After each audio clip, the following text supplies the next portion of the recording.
What's up, everybody? My name is Ellie Valters, team leader of MVE Real Estate Group, brokered by EXP here in the Milwaukee, Wisconsin area. We are going to talk about what it looks like to become a new real estate agent. I'll have Morgan here sharing her experience of going through the process of becoming a new agent here in Wisconsin. But first, if videos about real estate interest you, make sure to like and subscribe below. So I have Morgan with me today. Sorry, were you going to start? No. Morgan is the newest member of MVE Real Estate Group, and she is also a new agent. So we thought it would be a good idea to talk about what it looks like to become a new agent and the very, very beginning stages of that. So, Morgan, did you want to introduce yourself? Yes. Hi, everybody. I am Morgan Lese. Ellie and I actually go back to our gym days. We used to work out together. So it's funny how everything comes full circle. And those who know us know we still work out. We just don't get to do it together as much anymore. It's okay. But now we pretty much live together in real estate. Yeah. So, even better. I thought about real estate back in 2018, right when I graduated college, because honestly, when you graduate college, I don't think anybody ever knows what they really want to do, but thought about it back then. And honestly, with real estate, you have to have the right mindset in order to get into it, because this is not a get-rich-quick industry. It might be for some, but unless your mindset is right, that you are ready to go after it, you're determined, you have your goals and your whys, it's hard to succeed in real estate because you have your ups and your downs. So ultimately this year, I finally decided to commit to real estate, make it my full-time career.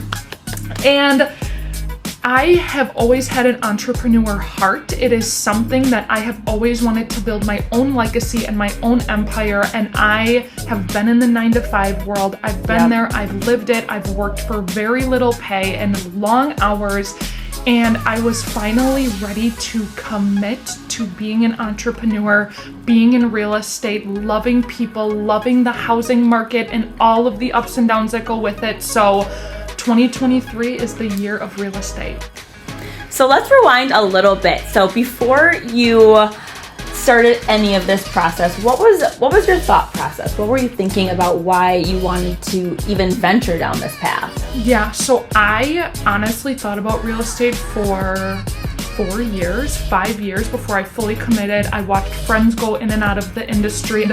It was always in the back of my mind. And as I grew up, I am now a wife, I am a mother with a beautiful son, and my whys changed. I was always a bartender, working a nonprofit job, kind of all over the place, making ends meet. And when you become a mom, your why completely changes. My son is my whole entire world. I got sick of paying someone else to watch him. I am now a wife, and I want to build a career where he can watch me grow as an entrepreneur. I have more flexibility to be with him. Yes. I can work from home next to him if I am needing, to get in touch with a client. I can still do that at home. I can still build a solid business for my family without having to fully commit to a 9-to-5 job and just make my own schedule. Yeah, I love that. And that's a lot of how my experience went, and being a strong role model for my daughter is super important. And it sounds like that is similar for you and your son. Yeah, I don't want to be working till I'm 75, 80 years old. I want to get into investment properties. I want to build a strong foundation for our family, and real estate really allows you to do that because you are in charge of your legacy, your future, and the career is all about what you truly make it.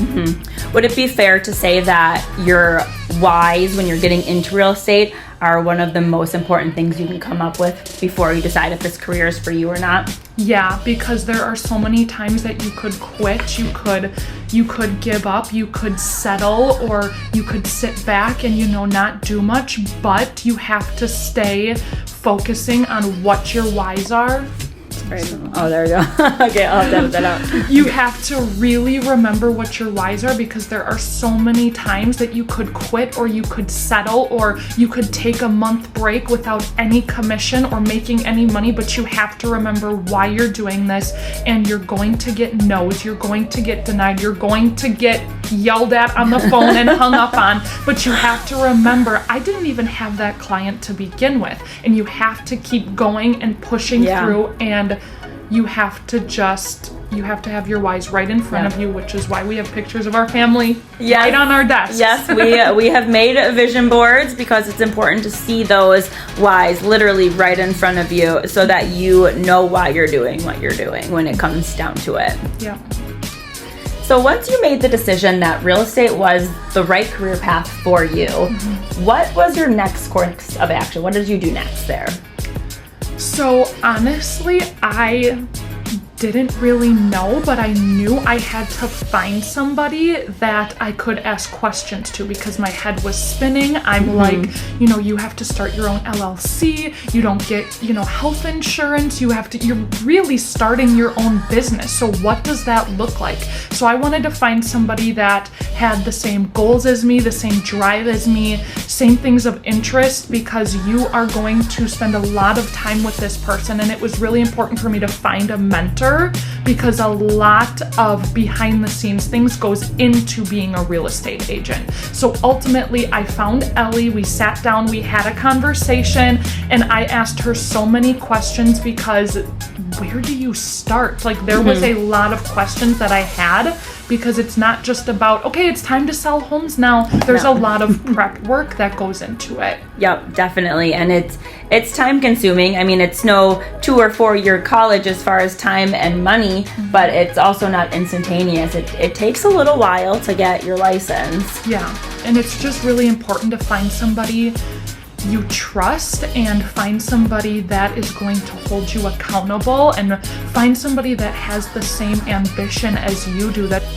All right, so we got together, we talked, you decided that real estate was the right career path for you, that you were gonna be committed to this as a career, which is amazing. It's definitely something you need going into it, is to know that this isn't something you're just gonna try out for a little bit, like you either do it or you don't. So after that, you obviously have to get licensed, right? Right. So what did that look like? How did you do that? Yeah, so we sat down and Ellie actually sent me the link through EXP to take the online course. So if you Google how to become a real estate agent, it's super overwhelming. It's hard to figure out where to start, right? Sure. So Ellie sent me the link for EXP, took the online course. It's 14 chapters and it can be time consuming. It's long, you have to study, and then you take practice tests, and then you have a final test at the end, and you can take that over and over and over again, leading up to your licensing test. So I took that online practice test over and over until I got between a 97 to 100%. And that's really where you can feel comfortable to go into your final exam. Okay, great. Do you know if there was a time frame when you had to take that or finish the course in? I believe the course was 6 months, I want to say. So you can buy the course and then you get 6 months to complete it. I know some people do it really fast, and then some people like to take their time and do it a little bit slower. And either way is fine. However you learn best is really how you should be doing it. But it does expire after 6 months, so you wouldn't want to take too much time and have to pay for it again. Yeah, and I committed to about 2 hours, sometimes an hour a day, but 2 hours a day, because that information really stayed fresh in my mind. And a lot of the questions, they like to word them very similar. So it allowed me to really just keep everything fresh in my mind leading up to the exam. Are concerned that the course is going to be tough. Sure. What were your thoughts on that? Did you find it tough? Was it easy for you? I thought it was challenging.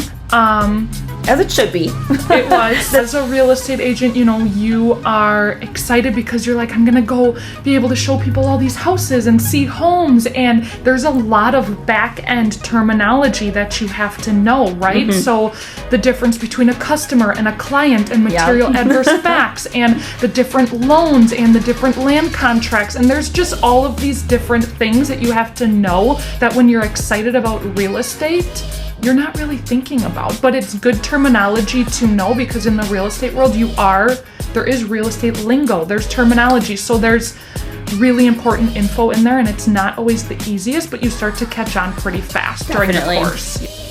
So now that you've finished the course and you've done your practice tests at the end a few times, you're comfortable, you're ready to take the final test. So what does that look like? Yeah, so I actually scheduled my final exam a month out. So I was still on about chapter 11 when I was thinking about scheduling my final exam, but I really wanted to give myself a goal and hold myself accountable. Once I finished that final exam, I scheduled it probably 3 weeks after because I really wanted time to do the practice test. And when you schedule your final exam, there's all various locations around the Milwaukee area that you can go. I actually took it at Gateway Technical College in Elkhorn. I took mine downtown. Downtown? Yep. Yeah, so there literally you can go all over. And you go there, they make you have nothing in your pockets. You have to lock everything up in a locker. You can't even be chewing gum. And so you go in this room, you're taking the exam, they spread you out if there's other people there, and you're on a time crunch. So you have 4 hours. And I remember I took all 4 hours, you guys. My husband texted me like after and he was like, "Are you okay? What are you doing?" But I took all 4 hours because they word questions very similarly. They really challenge you to think about the answer that you're choosing, and then there are some calculations that you have to do. So I really wanted to be sure. I went through the test 2 times after I finished. That's exactly what I did. Yeah. And then once you're done, you submit your test and you walk out to the person that's running the exam and they print you a sheet and it literally says pass or fail, and you find out right then and there if you pass or fail. So let's put you on the spot. Did you pass or did you fail? I passed because I was going to Florida the day after and I'm like, I am not going to Florida failing. That's amazing. I had no doubt in my mind that you would not pass your first time, but some people don't, and that is okay. If you don't pass for whatever reason, don't get discouraged. You can just take it again. Yeah, you can. So don't give up just because of that. Some people aren't great test takers, and it's an intimidating test. Go through it twice if you can, and don't worry. And another thing people don't know about the test is that they actually have the contracts in the test and a calculator. So if it's contract specific, you don't have to have all those memorized.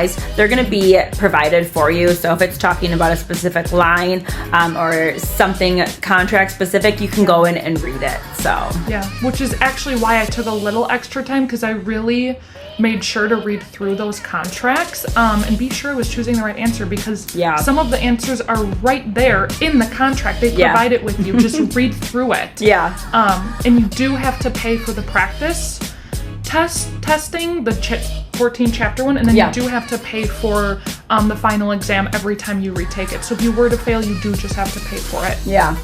Actually, that's a really good question, because I'm sure some of you out there are wondering what it costs to get your license here in Wisconsin. Do you remember the cost of the course itself?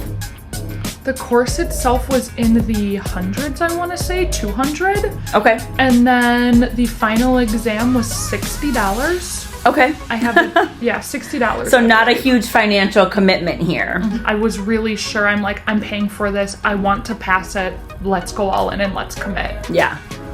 All right, Morgan. So now you have passed your exam. You're officially a Wisconsin licensed real estate agent. So now what? You just get to go out and start selling houses?